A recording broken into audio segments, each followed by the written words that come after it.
2019 స్థానిక ఎన్నికలు గ్రామాలని ముంచేస్తే 2026 ఎన్నికలు మున్సిపల్లో కలుపుతున్నాము అని చెప్పేసి ఒక కొత్త నాటకానికి తెరదీస్తున్నాయి.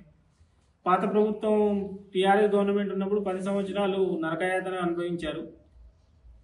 ఇప్పుడు 2 సంవత్సరాలైనా కాంగ్రెస్ గవర్నమెంట్ వచ్చి కూడా రూపాయి కూడా రాకుండా నిర్వాసితులని ఇచ్చేస్తున్నారు. అసలు ఈ తప్పు ప్రభుత్వ అధికారులదా, ప్రభుత్వందా, రాజకీయ నాయకులదా, ఎవరిదో అర్థం కావట్లేదు.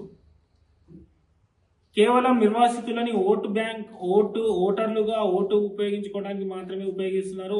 అదేవిధంగా తన చితిని తానే వేర్చుకున్నటువంటి మల్లారెడ్డి గారి ఉదాహరణ చెప్పడానికి, ఎమోషనల్ ఫీలింగ్ కల్పించడానికి మాత్రమే ఎన్నికలలో ఉపయోగిస్తున్నారు.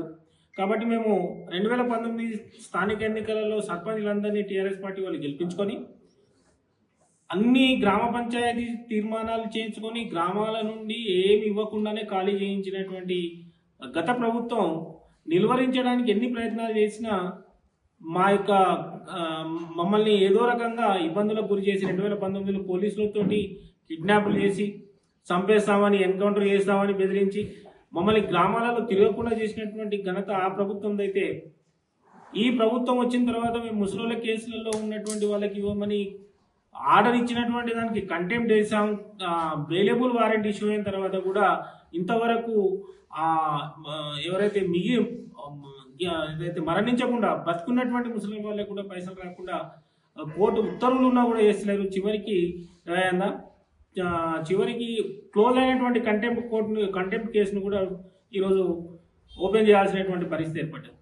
ముఖ్యంగా మా యొక్క డిమాండ్స్ ఒకటే, గ్రామ పంచాయతీలు ముద్దు, మున్సిపాలిటీ వద్దు అనే నినాదంతో ఉన్నాము. గ్రామ పంచాయతీలు ఉండడం వల్ల గ్రామాల్లో ఉన్నటువంటి ఎవరైతే రైతు కూలీలు ఉన్నారో, భూములు లేనటువంటి రైతు సోదరులు ఉన్నారో వాళ్ళకందరికీ ఉపాధి హామీ కింద ఒక పని దొరుకుతుంది. లేకపోతే ప్రభుత్వం ఇందిరమ్మ పథకం కింద 12,000 రూపాయలు సంవత్సరానికి ఇస్తుందనే ఒక ఆశ మాకుండే.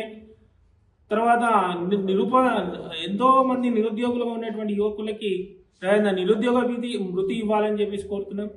అదేవిధంగా గత కమిషనర్ గారు రాసిన విధంగా మా గ్రామాల ఆర్ఎండ్ఆర్ కాలనీ ఉన్నటువంటి సర్వే నెంబర్లని మున్సిపాలిటీ నుంచి తొలగించి మా గ్రామాలకి గ్రామ పంచాయతీలో గుర్తించాలని కోరుతున్నాం.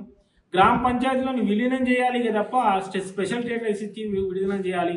తర్వాత గ్రామ పంచాయతీలలో ఉన్నటువంటి గ్రామాల్లో ఉన్నటువంటి పాత గ్రామాలలో ఏదైతే బడి, గుడి, మస్జిద్, తర్వాత చర్చ్, హాస్పిటల్స్ ఏవైతే ఉన్నాయో అవి కట్టాలి. శ్మశాన వాటికలు, తర్వాత కబ్రస్థాన్లు కూడా ఇంతవరకు కేటాయించలేదు. ఇవన్నీ ఒకవేళ మేము మున్సిపల్లోకి వెళ్ళిపోతే ఇవన్నీ ఇవ్వడం కుదరదు.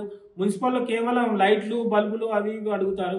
కౌన్సిలర్ అనే ఒక పదవి సంపాదించడానికి మాత్రమే మున్సిపాలిటీ ఉపయోగపడుతుంది తప్ప నిర్వాసితుల యొక్క హక్కుల కొరకు అస్సలు ఉపయోగపడలేదు. 2019 నుంచి పోరాడుతున్నటువంటి మేము, మాకు తోడుగున్నటువంటి కాంగ్రెస్ పార్టీ ముఖ్యులైనటువంటి దామోదర్ సార్ ఈ రోజు కూడా వారు మాకు తోడుగానే ఉన్నారు. వారి దగ్గర తప్ప వేరే దగ్గరికి వెళ్ళాం. కాంగ్రెస్ పార్టీ ఏదో చేస్తలేదని మేము నిరసన తెలుపుతలేం. మా యొక్క హక్కుల డిమాండ్స్ని గవర్నమెంట్ ముందు ఉంచుతున్నాం. ఒకవేళ కాదని ఈ విధంగానే ఇచ్చేస్తే మేము ఖచ్చితంగా పబ్లిక్ని మేల్కొల్పి ఓటు ద్వారా ప్రభుత్వాలకి తెలియజేస్తాం. ఇండిపెండెంట్లుగా నిలబడి ఆ రోజు ఎంపీటీసీ స్థానాన్ని కైవసం చేసుకున్నటువంటి వేముల గ్రామ ప్రజలుగా మేము ఖచ్చితంగా